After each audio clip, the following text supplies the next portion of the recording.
बोलो जयकारा बोल मेरे श्री गुरु महाराज की जय। बोलो साचे दरबार की जय। जालू परमहंस जी महाराज की जय।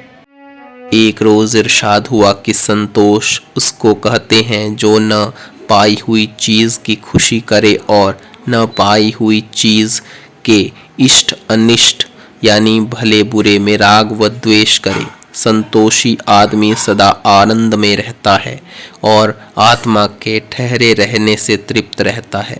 उसकी ख्वाहिश कुछ नहीं होती।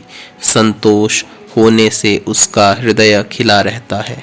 एक रोज इरशाद हुआ कि एक सौदागर यानी व्यापारी ऊंटों पर कुछ लाद कर ले जा रहा था और बगरज एहतियात यानी सावधानी के लिए उसने कुल नकद एक बहुत ही बूढ़े लद्दू यानी ऊंट पर लाद दिया था और उस पर टूटी फूटी काठी रख दी ताकि कोई शुभ यानी शक न करे, बल्कि उसको बूढ़ा समझ कर न ले। इत्तिफाक से उसे चंद सिक्खों ने लूट लिया और सब ऊंट छीन लिए। माले गनीमत यानी युद्ध में शत्रु से लूटा हुआ माल लेकर जा रहे थे कि रास्ते में एक खान साहब मिले जो बहुत अच्छे सांडनी पर सवार थे। उस पर काठी भी नई धरी थी। जो सरदार उस बूढ़ी सांडनी पर सवार था उसने खान साहब से कहा कि सांडनी ठहराओ और नीचे उतर जाओ। वह बेचारा खौफ के मारे नीचे उतर आया। उन्होंने अपनी सांडनी भी बिठाल दी और उतर कर कहा कि खान साहब तुम हमारी सांडनी लो, हम तुम्हारी सांडनी लेंगे।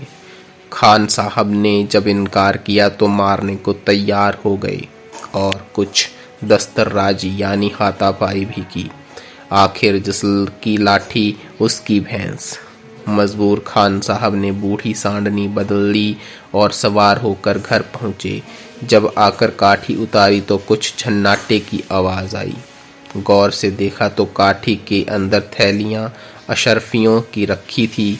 अब तो खान साहब बहुत खुश हुए और खुदा का शुक्रिया किया कि अल्लाह मियाँ जब तू देता है तो जूते मार मार कर जबरदस्ती देता है। यानी मैं इस सांडनी को लेने से इनकार करता था तो सरदार ने जूते मारकर मुझको यह सांडनी दे दी थी।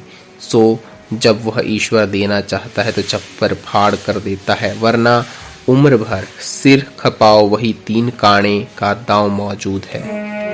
एक रोज एक मरीज खिदमत मुबारक यानी शुभ सेवा में हाजिर हुआ और रफा मर्ज यानी रोग निवारण के वास्ते मुल्तजी यानी प्रार्थी हुआ। आपने फरमाया कि भगवान का नाम लो। उसने कहा कि भगवान का नाम तो लेता हूँ। इसके बाद भी फिर थोड़ी देर ठहर कर दुआ की, इल्तिजा यानी प्रार्थना की तो आपने फरमाया कि हमको एक नकल याद आई। एक शख्स मर्ज विसाली में मुब्तला होकर कबीर साहब के मकान पर आया। उस वक्त कबीर साहब घर में मौजूद न थे। उनकी बीवी ने कहा कि तुम ठहरो, थोड़ी देर में आ जावेंगे। वह शख्स यह सुनकर बहुत बेताब हुआ और कहने लगा कि माई साहिबा, दर्द की इस कदर शिद्दत यानी तीव्रता है कि मेरा दम निकलने के करीब है। न मालूम कबीर जी के आने तक मैं जिंदा भी रह सकूं या नहीं। भाई जी को उसके हाल पर बहुत दया आई और कहा कि राम। उस शख्स ने कहा राम। फिर उससे कहा कि कहो राम। फिर उसने कहा गरज इसी तरह 3 मर्तबा उससे राम नाम का लिपाया और उसको शफा यानी स्वास्थ्य लाभ हो गई और वह शख्स चला गया। मगर कबीर जी उस रोज़ शाम तक घर न आए तो घर में फिक्र हुई और उनकी बीवी उनकी तलाश में निकली। शहर से बाहर किसी जगह जंगल में बैठे थे। वह सामने जाकर खड़ी हुई तो उसकी तरफ से मुंह मोड़ लिया और पीठ करके बैठ गई। यह भी साहबे हाल यानी ज्ञानवती थी। समझ गई कि कुछ चूक हो गई, इसी से यह नाराज़गी है। बहुत मिन्नत समाजत की और पैरों में सिर धरा तो कबीर साहब बोले कि तूने मेरे साहब का नाम इतना सस्ता समझ लिया कि ज़रा से मर्ज के लिए 3-3 मर्तबा निभाया। क्या तुमको इतना विश्वास नहीं है कि एक मर्तबा उसका नाम लेने से मुर्दा जिंदा हो सकता है? बोलो जयकारा बोल मेरे श्री परमहंस दयाल जी महाराज की जय। बोलो श्री गुरु महाराज की जय। बोलो सांचे दरबार की जय।